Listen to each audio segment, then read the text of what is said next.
Hello guys, welcome to online web tutor presented by Profotech Solutions team. I am Sanjay. We are learning WordPress Metabox tutorial for beginners and this is our part 5. In this video session guys, we will discuss mainly two topics. First is that how can we save the form data of Metabox to our database table, as well as we will render those data from database to Metabox input. And also guys, if you are a beginner to this channel, then please don't forget to subscribe and keep watching our previous video sessions of WordPress Metabox tutorial to get the clear vision about part number 5. So basically guys, for our last video sessions we have uploaded all the code to this GitHub repository. Okay, so if you go to browser, just type this GitHub repository, that is github.com/owthub/wpowt metabox. So this is the file that we have uploaded.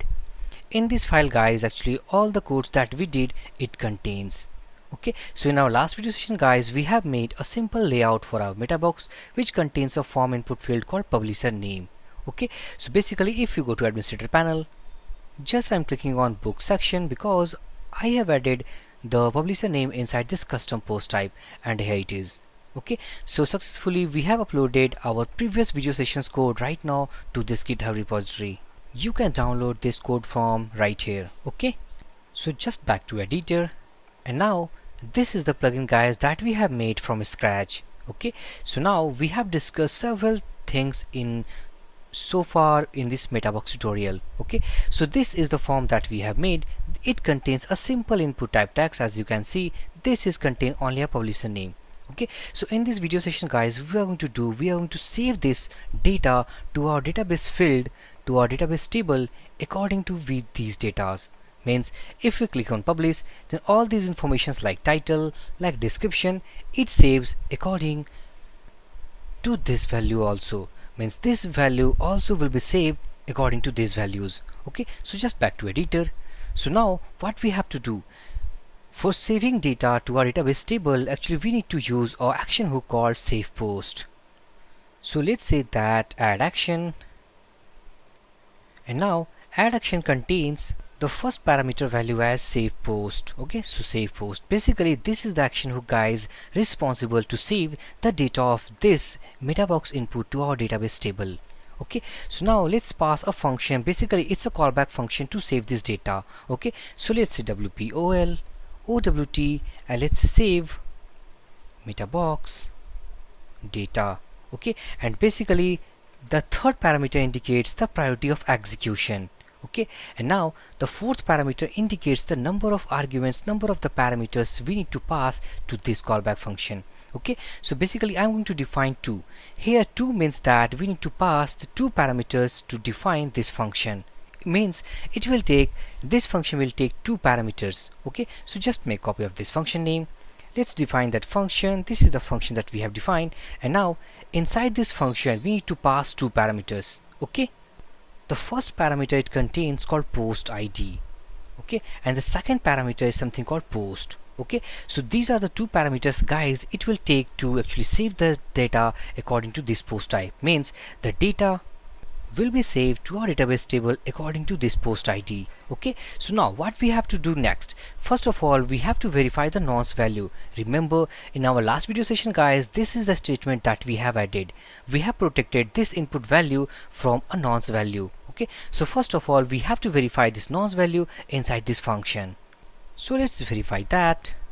So let's check that if is not set. Okay, so this is the name of the nonce. Okay, so let's say that wpowt cpt nonce, just make a copy of that and paste inside, let's say post. Okay, so while submitting this data guys, we need to check that it is set. Okay, so let's, if it is not set, or let's logical or symbol, and let's say that wp verify nonce, and now we have to pass 2 parameters, and as you can see that first we need to pass the nonce, and the second parameter it will take the action value. Okay, so let's pass that. So just make copy of this post, it's post. Okay, so just make copy of this post data and passed inside this nonce value as the first parameters for this function called wp verify nonce. Okay, and the second parameter it will take the action name, and action name is something called base name, and it contains the file path. Okay, basically guys, base name underscore file, it will gives the path of this file, it will give the current file.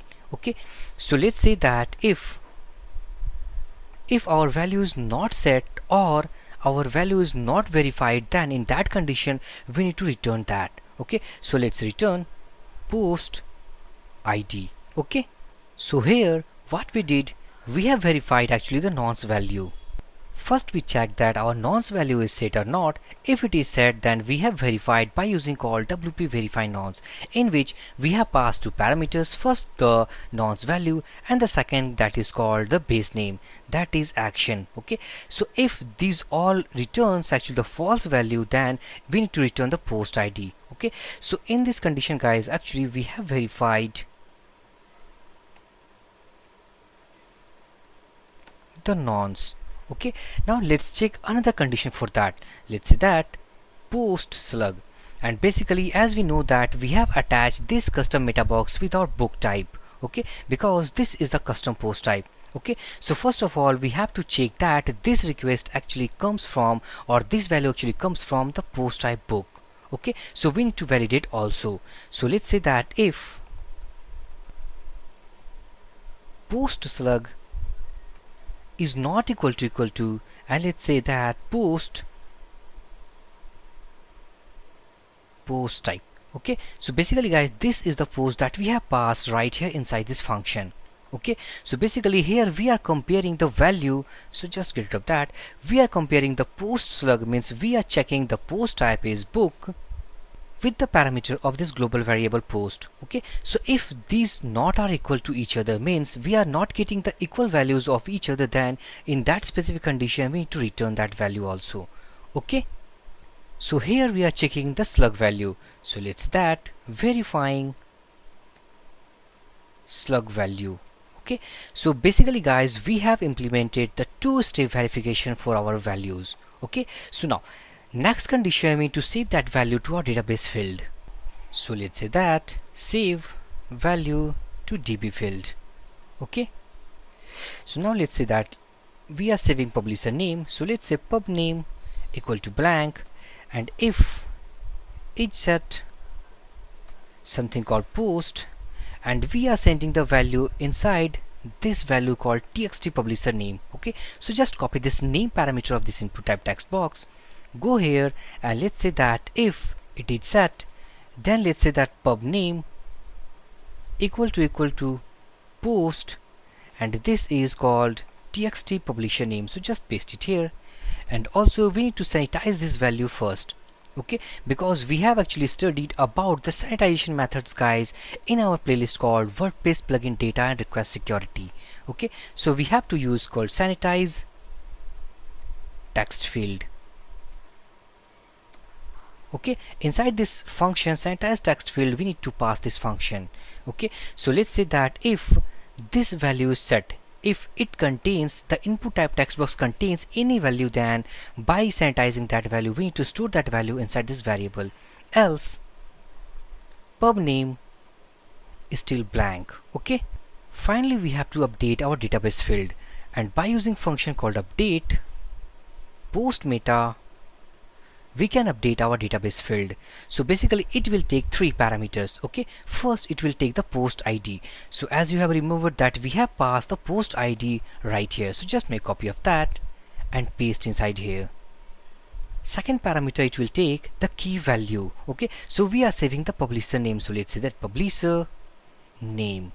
Okay, so let's append a prefix called book publisher name, and the third value is the value itself. So basically the value contained inside this pub name variable, so just make copy of that and paste right here. Okay, so what we are doing guys in this code, we are actually first of all we are checking our nonce value first. Okay, second we are verifying the slug, means the value actually we are getting right here from this post type book. Okay, after verifying these two steps, we are saving the value to our post meta table. Okay, on the behalf of this id, and this is the key that we have passed. So let's save this file, go to browser and just refresh this page. Once refreshed, let's create some of the books. So let's say that friends group. Okay, this is the book that we have created, and let's say that this is test book created by online web tutor. Okay, let's pass some of the publisher name. Let's say that online ebook. This is the publisher name that we have passed. I'm clicking on publish button, so just click that, and successfully guys we can see that all the information actually saved inside our database field. So just go to database field and now click on post meta. If we click on let's sort as descending order, as we can see that if I scroll, then this is the publisher name that we have saved, book publisher name. This is the key that we have specified in our code, as we can see, and now it has been saved on the behalf of post ID, and this is the value that we have saved.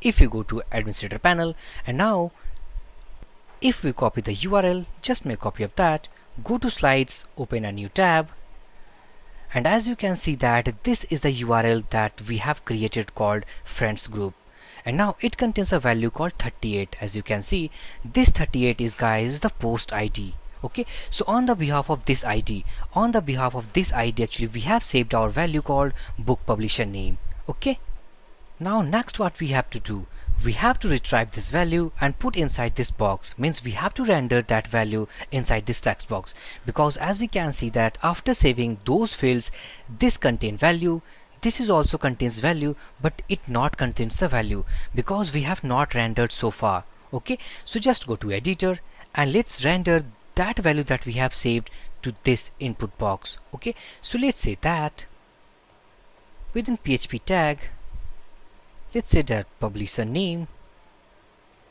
equal to get post meta is the function guys that we have to use to take the value from our post meta table. Okay, so basically it will take the post ID, so just we have to pass the post variable right inside this function definition.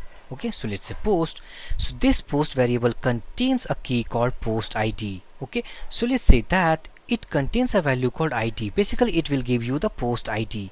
Okay, so in the next parameter guys we need to pass the key.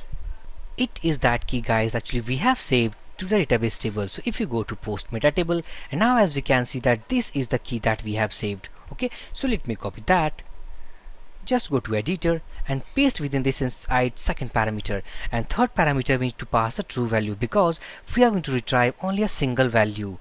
Okay, so basically we are using get post meta. This is the WordPress function. On the behalf of this post ID, it will retrieve this key value.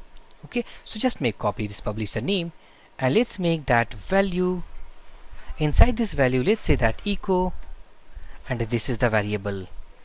So if we save this file, just go to browser and reload this page.